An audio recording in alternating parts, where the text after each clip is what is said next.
Welcome to episode 4 of Translated's Adventure Around the World in the Ocean Globe Race. My name is Paul Cayard and I'm your host here this week and every week for the next 7 months as we follow Marco and the team in this epic voyage around the world. The Ocean Globe Race is a celebration of the 50th anniversary of the Whitbread Round the World race, widely regarded as the toughest race around the world. I'm here in Gull Lake, Michigan this week, going to get racing in my wooden star boat with my son.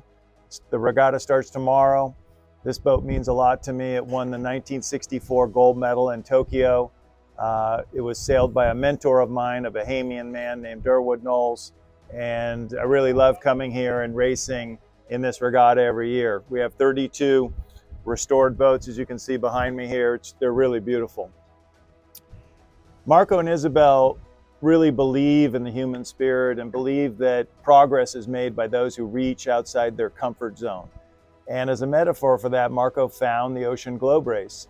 And he wasn't a big sailor, he was hardly a sailor at all, but he thought that the race, using the technology of 50 years ago, meaning not very much, using a sextant instead of GPS, for example, really epitomized his belief in humans, and to take on that challenge was definitely out of his comfort zone.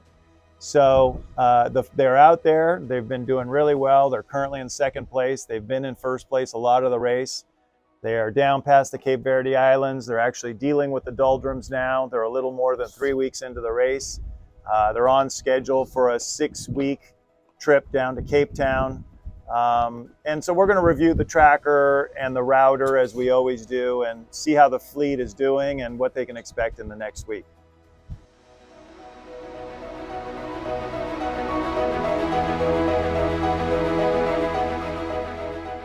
So let's take a look at the tracker and see where the fleet is now and what kind of winds they're dealing with.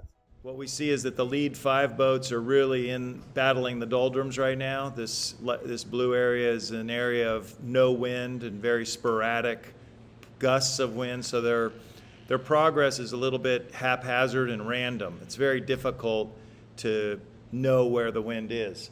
It does look like on this chart that Maiden and Translated 9, which are together right here, and Esprit d'Equipe just behind, that they are making decent progress and possibly threading the needle here between these two really light air spots.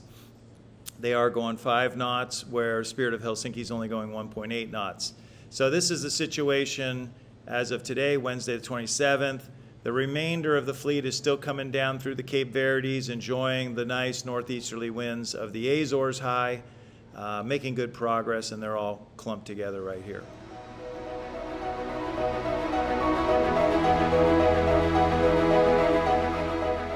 With the lead group, Penduik 6 did better over the last 24 hours.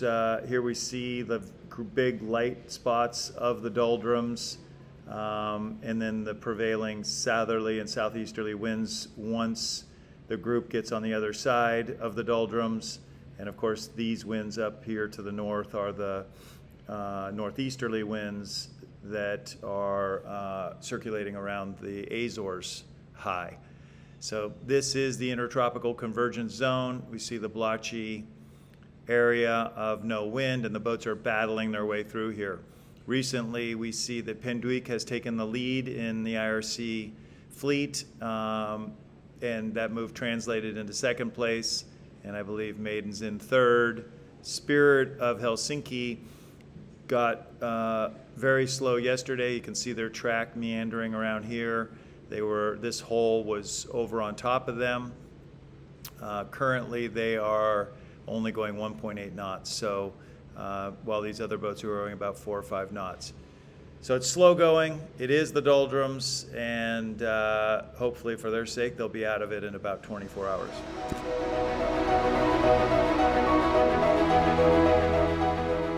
Now let's take a look at the router and see what's in store for the teams in the week coming up. European models to route the boat over the next 5 or 6 days. Starting point is Penduik's position today, Wednesday the 27th, and the point B is again an estimated position on the way into Cape Town down here. And what we see here as features is the South Atlantic High starting to establish itself a little bit with this counterclockwise circulation, and the doldrums up here where the fleet currently is and is battling their way through it. If we advance the router, that's 2 days, what it looks like for Penduik, and it'll be the same for Translated 9 and Maiden and Esprit d'Equipe certainly, and possibly Spirit of Helsinki. They will be in nice southeasterly trades that are spinning around the South Atlantic High. Now down here in the bottom of the screen you see a feature of a low pressure system coming across out of Rio de la Plata, and it has clockwise circulation. And we also see another low pressure, high pressure, bubble here, which at the moment looks like a roadblock to the fleet's progress. But let's advance the router a few more days and see what happens here. This would be on Sunday, October 1st. We see the high eroding and shifting to the east, so that's good news for the fleet.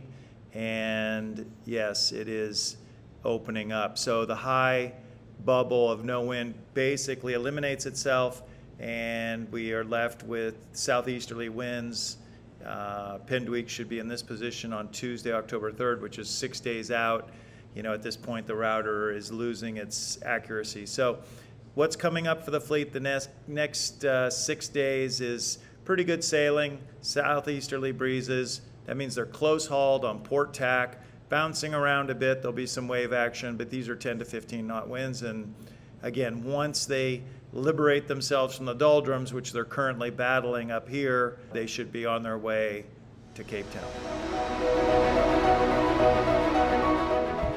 So that's a wrap for episode 4. Marco and the gang have undoubtedly endured some tough times in the doldrums there, but I think they're just on the cusp of good, smooth sailing.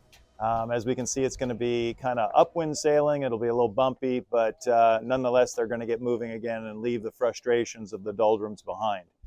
So once again, I'm sure they've tested their friendships and their camaraderie, and I'm sure they're all believing in humans.